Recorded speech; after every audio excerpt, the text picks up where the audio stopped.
Hey guys, what's up? Soft scams. I've tried to make this video like 4 times now, and my friend was outside driving around in the ATV making the dogs bark, so I kept getting interrupted.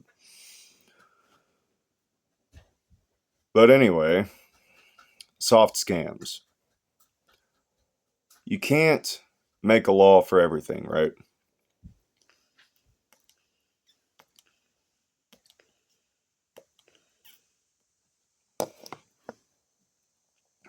You can't make everything illegal.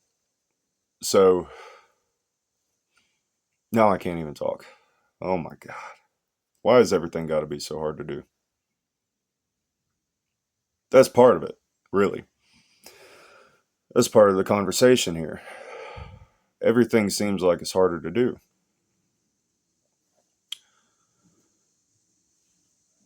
Here's what I've been thinking about.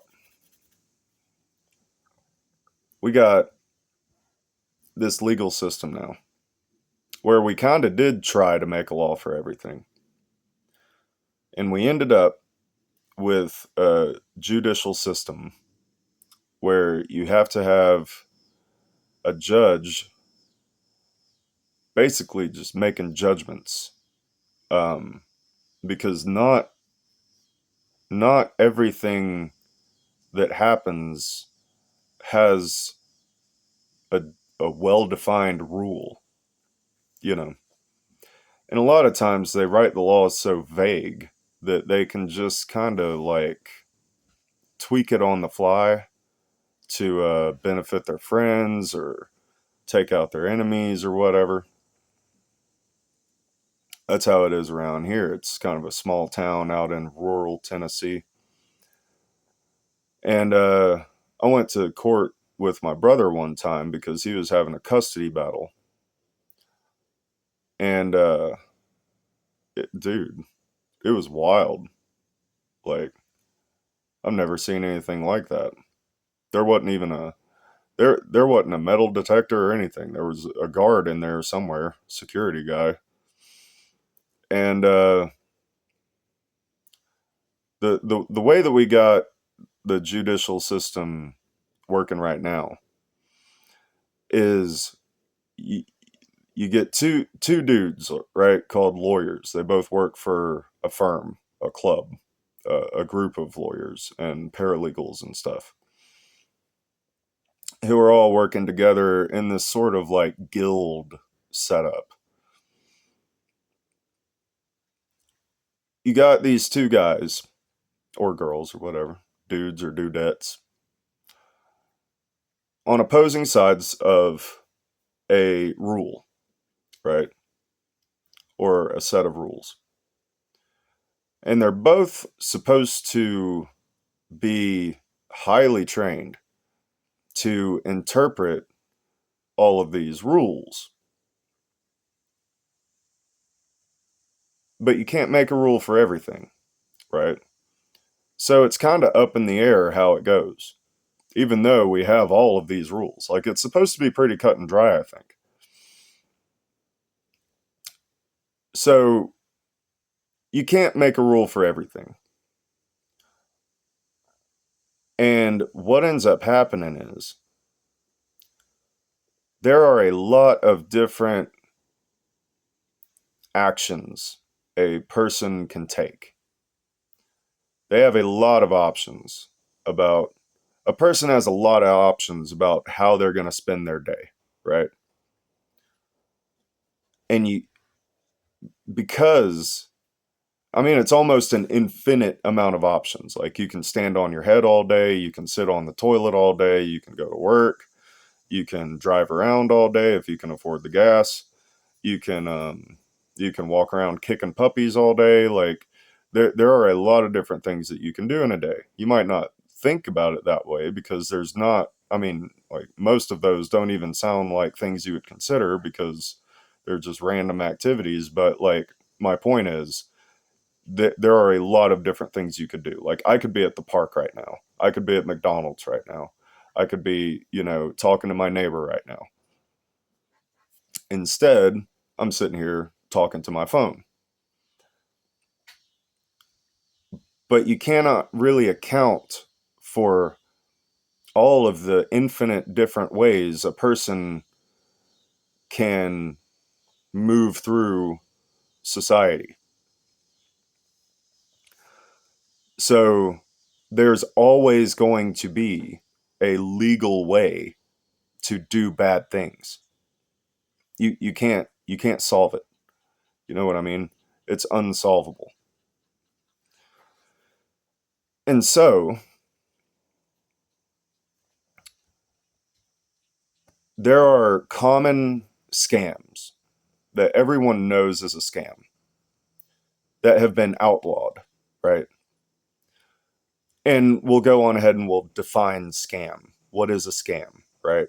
Before we go any farther. A scam, I'm paraphrasing the definition, but it's basically what it is tricking someone to get your way. Usually in our economic system, our social system, or how we live in modern day, usually getting your way means getting more money. But it doesn't have to. It doesn't have to mean that. Um, it could be anything. But it's still you're still tricking people, right? Like and usually the other person doesn't get their way if you get your way. You could come up with a way to make to trick someone and make it mutually beneficial, but even then, like, they weren't in on it, you know. You didn't have their consent to do that unless you did. I mean, I guess you could do that too, but anyway.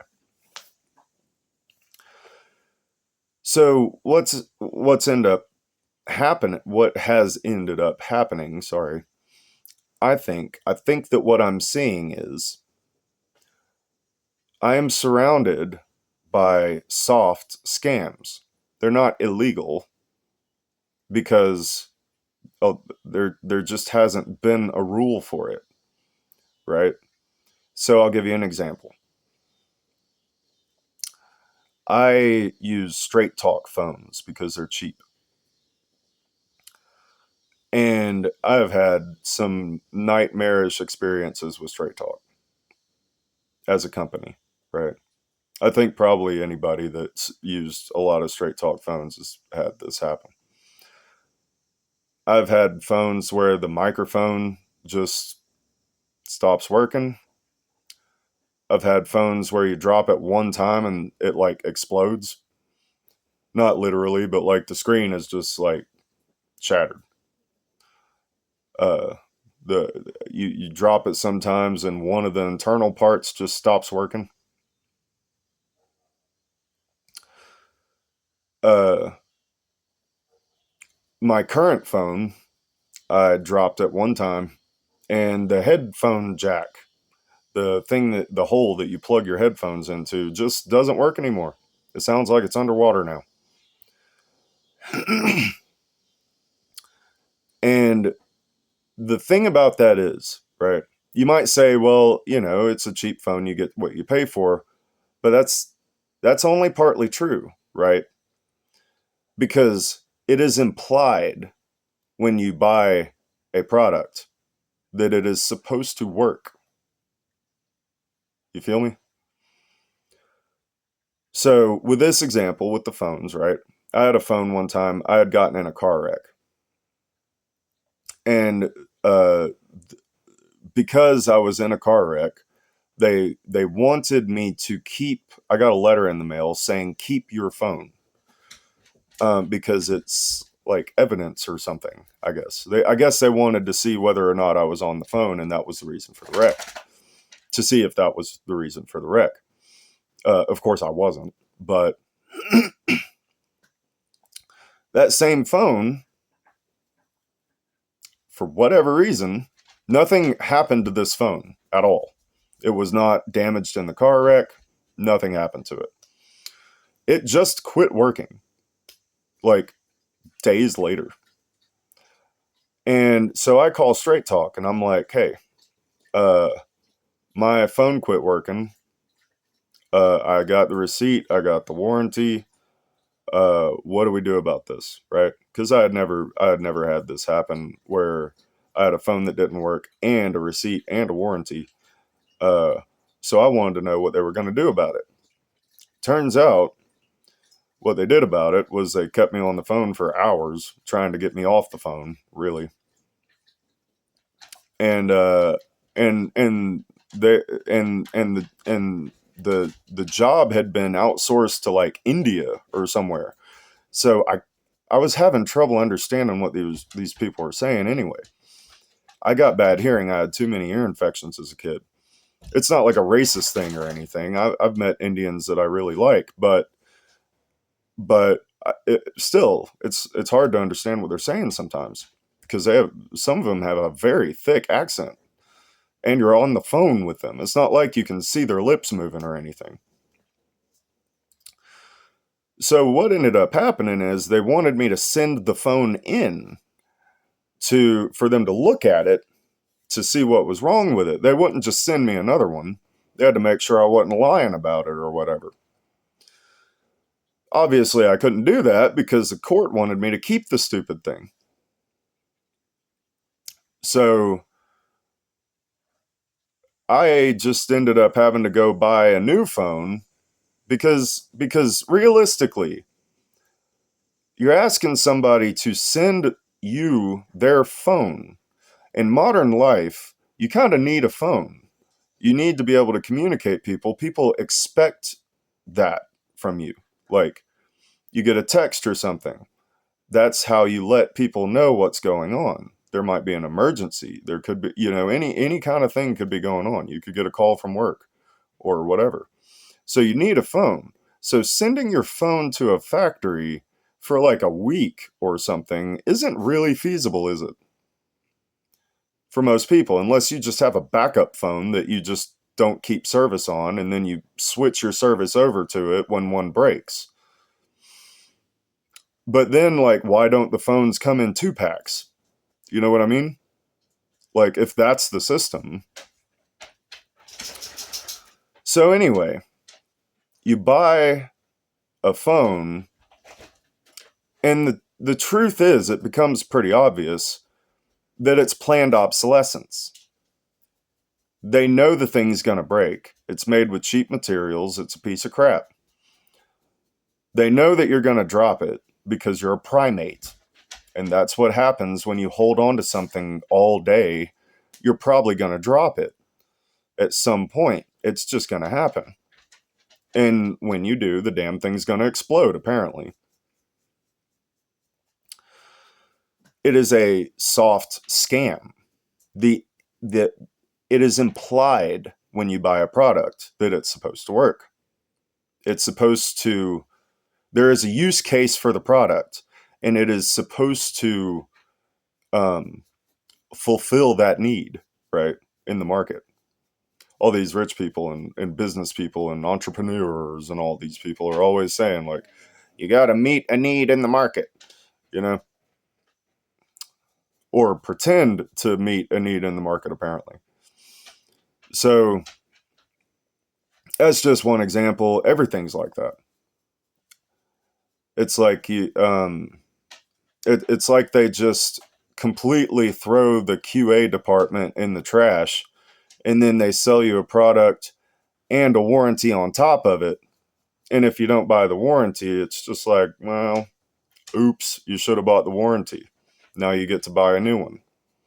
And even if you do buy the warranty, they're going to make it so difficult for you to get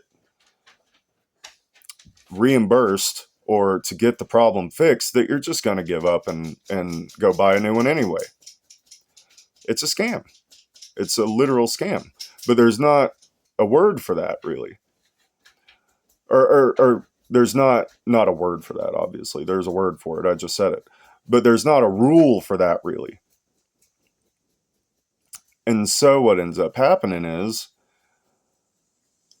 when everything is like that, because you can't make a rule for everything, you end up just surrounded by people trying to scam you.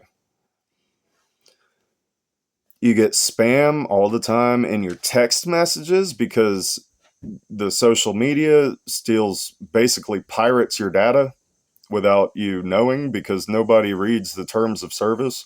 I think we need to outlaw terms of service, to be real. Nobody has time to read an 18-page document about how you want your business to run. That's not how it is. But insurance, a lot of times, is a soft scam. You go to make a claim or whatever, and you got to fight tooth and nail to get them to do what they said they were going to do in the beginning of the agreement. And they come up with all these terms like policy and um, premium and just all of these terms that, like, the average layman has to learn, when you could just say, this is the agreement, this is your bill. You could use layman's terms, but they don't, because they want to make it harder for you. Because if they can make it not worth it for you to hold them accountable, then they get to just do whatever the hell they want. You probably have a phone if you're watching this video, and you probably get spam texts and spam emails and literal scams all the time on social media. People just want your money because that's what America is all about, is money, because you need it to live. So everybody's just running around scamming each other, trying to soak up as much money as they possibly can. And it's kind of disgusting, if I'm being real. With insurance, you have a claim, you have to appeal it just about, you know, every time. Like the car wreck I was talking about. The insurance company just totaled the car. It still ran. It was fine. They didn't want to deal with it. Bye. It's like, guys, what are we doing? Like, there's no integrity happening. We need a way to fix this problem,